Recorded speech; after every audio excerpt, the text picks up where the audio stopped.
Welcome to the IT Career Energizer podcast. For anyone who wants to build and grow a career in IT, develop and improve your strengths and skills, be inspired and motivated by the successes of others, manage your career progression, and achieve your IT career goals. And now, your host, Phil Burgess. Hi, Phil here. Just before I introduce today's guest, a quick reminder that the show will be moving to a 3 episodes per week schedule from the 5th of November, which will be every Monday, Wednesday and Friday. I've also got another update for you at the end of today's episode, so keep listening through to the end of the show. Welcome to episode 79 of the IT Career Energizer podcast. My guest on today's show is Spencer Schneidenbach. Spencer is a software engineer and Microsoft Most Valuable Professional, specialising in ASP.NET, C#, JavaScript, and Angular JS. Spencer is passionate about software engineering, sharing his knowledge within the community, and is a regular speaker at conferences and user groups. So Spencer, can I ask you to expand on that brief introduction and tell us a little bit more about yourself? I think you've covered it pretty well. My interests lie in software engineering and architecture, really, and community involvement. Very much into, I am a Microsoft MVP. I very much value what Microsoft is doing and the development products that they create. And my current position is chief architect of a small startup in St. Louis called Ryvit. We build integration software for accounting and construction. So yeah, a little bit more about me. Yeah. And how long have you been in IT? About 10 years. Right. Okay. So Spencer, can you maybe share a unique career tip with the IT Career Energizer audience? So I have a couple. So the first one I'll say is, out of the gate, my very first development job really gave me. I was very fortunate because it gave me a lot of room to experiment. So if you have that capability, if you have the ability to learn, one of the things that I found that was really valuable from a technical perspective is just being able to try and experiment with a lot of different things. That included JavaScript, so web stuff, web or WinForms applications, console apps, integration. API development. So I was able to really do a lot of unique and very broad things. And if you can do that, I would say that is absolutely, from a development perspective, something that will have a lot of value. It'll help you get started and figure out what you love to do. The other one would be to really focus in and understand the needs of the business. And go ahead. Yeah, so say absolutely right. Yeah. Oh yeah, yes, absolutely, yeah, exactly. It's to the other thing I would say is to really understand the needs of the business and the people inside of the business, right? You know, an accounting department is going to have a different perspective and want different things than a sales department, right? And so really building empathy and really understanding the needs of those different organizations and what's important to them will help you even more be not just a good IT professional, but just a good professional, and it will help shoot your career. It will help you. It will send you leaps and bounds over many of the other people who focus purely on the technical aspect. Understanding the business is really a big core, and it's really at Ryvit especially as we strive to find engineers who are multi-talented in that way and really understand the unique problems of business, not just IT.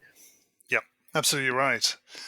So Spencer, can you tell us the story of your worst IT career moment? There's one in particular that kind of stands out, and it's not strictly a development story. It was more of it was an early lesson in doing deployments, and it was actually a deployment of an antivirus software package because I was doing a little bit of support at this time. When I say I tried a lot of things, it was not just development, it was also support too. So I was doing desktop support, and we decided to upgrade antivirus. And I said, what's the worst that can happen if I pushed it out to these 50 nodes? And all of a sudden, what's the worst that's going to happen? So I clicked the button. The software just made it so easy to just push that antivirus software out. And 5 minutes later, the people in the accounting department, which I was right next to, said, Spencer, these computers are acting awfully slow all of a sudden. And I went from computer to computer and found out that something about that process was causing it to eat up all the CPU time. So all the CPUs are running 100% and they couldn't get any work done.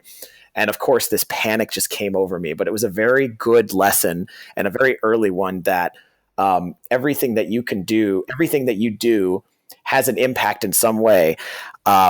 It's about whether or not it's a good impact or a bad impact. And sometimes the best thing you can do is just to start small, right? If I had just started with 1 or 2 computers, I probably would not have had that situation happen.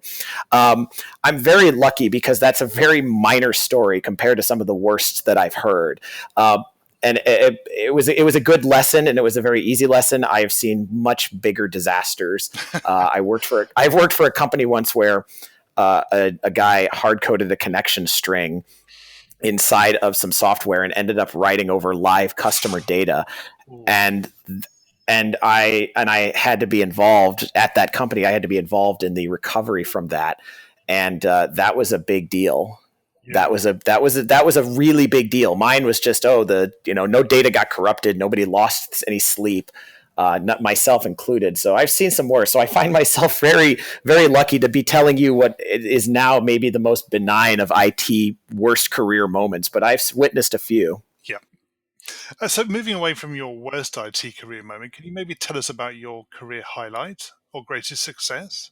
I would say my greatest success is my current position. Not what I've achieved today, but what has been able to be built on top of the work that I did. So when I was brought on to Ryvit, it was actually a much smaller project as part of another company that eventually was spun off. I would say my biggest accomplishment from a technical perspective is going in and really without. It's so funny because I got questioned later, like, why did you do it like this? And why did you do it like this? And I remember saying, like, those decisions obviously then were not great technical decisions, but it doesn't really matter because it's still a product that is working, that makes money. Right. So I think that's one of my proudest achievements was being able to build up a sort of platform around construction integration. And even though it's not perfect and we work to improve it every single day, it still is a product that people use that makes people's lives easier, that makes business run better. And I'd say that was probably my proudest career moment. Another one that sticks out to me was taking this awful telemarketing software that had been created about 20 years ago, and modernizing it, converting it to use Angular JS. Yep. As opposed to web forms. And it was really an awful experience for the telemarketer. But from that, the thing that made that a success for me was I rebuilt it from the ground up, and I built it with a couple of principles, right, of really making it very easy for the telemarketer to get their job done and move on to the next person they were supposed to call. And it showed a measurable increase in sales and bookings for that company. And I really remember being pleased because it was a big accomplishment for me to connect what I had done technically with a success within the business. And I see that every day at Ryvit, how we save people time and how we make companies run easier. And to me, helping business and helping make people's lives easier is really the big reward. And I feel like that to me is a pretty big career accomplishment, at least so far. And I'm happy to say that I'm still not done. I'm still working towards that ideal and getting better at it every day. Yeah, I think it's always ask me again in 5 years, and maybe the answer will be the same. Hopefully, my impact will be bigger, though. It's always good to see the results, if you like, in terms of the improvement and the benefit that it actually delivers. Yes, absolutely. I remember an engineer within my company, within a company that I worked for once, said, I have a hard time with what I'm doing because it just seems like I'm not able to connect what I'm doing with the value to the business, and that really bugs me. And it was and I related to that. There was a guy somebody out there who once asked a question of it was like a kind of a philosophical question about development. If you got paid twice as much to do what you do today, if let's say you got a job offer to make twice as much money that you do today, but at the end of every day, all the work that you had done, all the code that you had written was deleted. How would you feel about that? And that's kind of a question that I've always kept in the back of my head. I wouldn't feel very good about it personally. So moving on, Spencer, in terms of the future of the IT industry and careers in IT, what excites you about those things? I really think that. So I think that one of the more interesting sorts of career paths that I am looking to explore sometime in the near future would be around deep learning, machine learning, and possibly AI kind of constructs. These are deep topics that have a lot of implication, and I can see some immediately for the company that I work for, Ryvit. Right, we integrate data between systems. We have all this great data for this company. I would love to turn that into some kind of analytics platform, right? I'd love to be able to do analysis on that data and be able to identify for a customer, like here's an opportunity maybe for some greater efficiency based on the data that we've processed for you.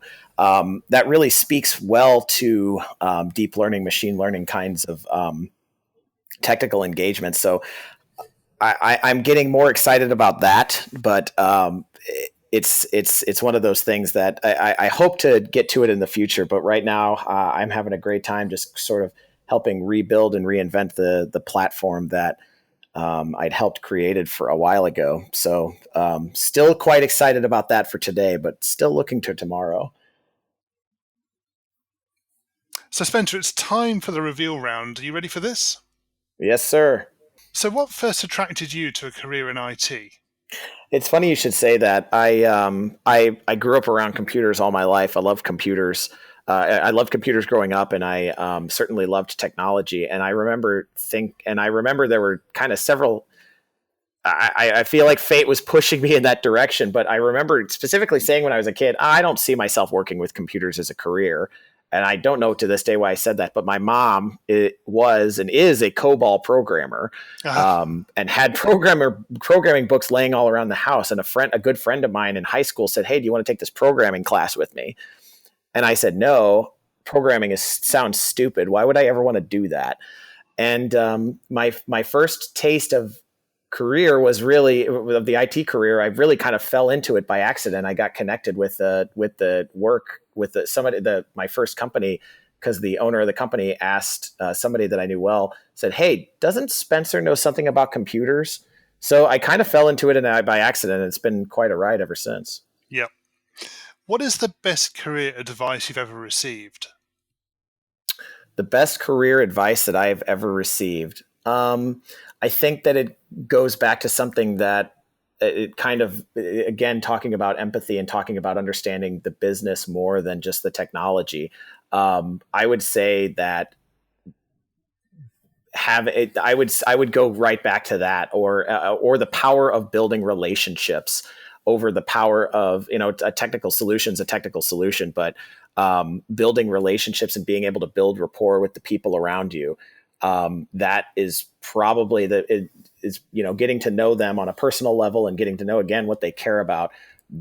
Doing that and doing that well has probably served me better in a career than anything else. If you were to begin your IT career again right now, what would you do? If I were to begin my IT, I probably, if I were knowing what I know now, I'd probably do it the same again. I've had a pretty, I know that's kind of it feels like a cop-out answer, but I really feel like my career progression has been very, very good, very sort of quote unquote straightforward, if you will. Like I started out as a support person who quickly moved into development, got a taste of development, and just started drinking and absorbing as much knowledge as I could, and then kind of fell into the role that I have now, which is which is was the lead developer and then architect of the platform that I work on today. So I feel like I've had a pretty natural career progression. The one thing I would have maybe done differently is probably learned more algorithmic stuff early on. It doesn't serve me incredibly well to know that sort of stuff, but just that mode of thinking, just the mode of thinking in how the computer thinks a little bit more may have served me better. That or just functional programming and learning to avoid null as much as I can. But otherwise, I'd probably keep it the same for the most part. And what career objectives are you currently focusing on? I was actually discussing this with a friend a little bit ago. I don't know that I have. I have exactly the position that I want right now. And I've kind of and my career is at a point, it's not at a crossroads, it's just at a very satisfactory point. So my career goal right now would be to just continue to provide business value. I'm paid well enough to keep me happy and interested. So I'm very happy with the company that I work for. So just maintaining that and maintaining my interest in business and sort of my interest in technology. That is really my career goal. I don't have any 5-year career goals of like, I want to be the CTO of a startup or anything like that. I'm very satisfied with where I am. Ask me again in 5 years and let's see if my answer is different. And what's the number one non-technical skill that has helped you in your career so far? I will always say, like a broken clock or like a broken record, empathy and really the ability to put myself in other people's shoes, that and being able to connect with all sorts of people. I was not naturally social. The thing that actually helped me more than anything in my career, I feel like, was waiting tables. That forced me to go out and talk to people and interact with them and really build up a set of social skills, because you cannot devalue that. You cannot devalue. I've met with plenty of engineers who were technically brilliant, but to some degree, you cannot place enough value on the ability for a person to connect with other people in a meaningful way, and be able to understand where they're coming from. So empathy, personal relationships, those are the non-technical skills that have helped me more than anything. Spencer, can you share a parting piece of career advice with the IT Career Energizer audience? So my parting piece of advice for anybody who is looking to start a career or has got a couple of years under their belt in IT is meet people. There's no undervaluing the value of networking. Go meet people. Go to meetups. Talk to them. Talk to the people. Talk to the speakers. Talk to the people in the audience. Talk to the user group leaders. The meetup leaders, and just kind of get to know them. Go around, say hi, be vulnerable. Be willing to engage. I saw a guy on Twitter. I've seen actually plenty of this where they took a picture of an IT person from afar and said, this person is on Twitter and this person has a hugely great reputation. And I'm too afraid to go up and talk to him, but I'm going to tweet about him. And the person replied and said, you should have come up and said hi. Be vulnerable. Go say hi. We're all just people at the end of the day. So go out and meet people, have fun, learn what people are interested in, figure out what you're interested in, and just try to sit back and have a good time. Yep. And finally, what's the best way we can find out more about you and potentially connect with you? Yeah, you can find me on Twitter at Schneidenbach. If you want to spell it, I'm sure it'll be on the podcast. I'm sure a link will be there because, yes, I hope so. Yes, because Schneidenbach is not exactly the easiest name to spell, but at Schneidenbach on Twitter is the best way to get a hold of me. My DMs are open, so if you have any questions, I love giving people advice. I talked to a gentleman just the other day who I coached, and I remember having a conversation with him and kind of flippantly saying, like, "That's your hourly rate, dude. I wouldn't get out of bed for that." And I said, you should be at X, and X was nearly double what he said. And he came to me just a couple of days ago and said, "Spencer, I asked for X and I got X."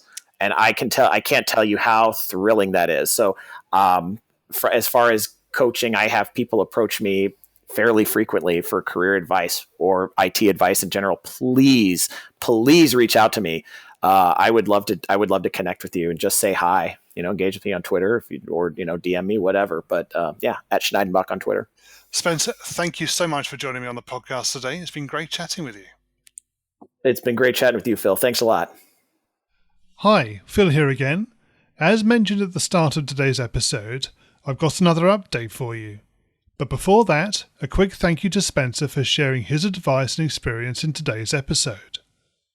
As usual, you can find a show notes page for today's episode on the IT Career Energizer website at itcareerenergizer.com/E79. My guest on next week's show is Kent Beck, author of the books Test-Driven Development and Extreme Programming Explained, so another great episode coming up. It's now 21 days until the IT Career Energizer podcast moves to its new schedule of 3 episodes per week. As well as providing you with more great episodes to listen to and learn from, I also want to get more interactive with you and create an IT Career Energizer community. So as well as a change to the release schedule, a Facebook group is being created where we can all engage and discuss anything we want to about career development in tech. I'll be announcing exact details about this group during episode 82 on the 5th of November. Thanks for listening through to the end of the episode. Until next Monday, have a great week. Thanks for listening to the IT Career Energizer podcast. To find out more about building a successful career in IT, visit itcareerenergizer.com.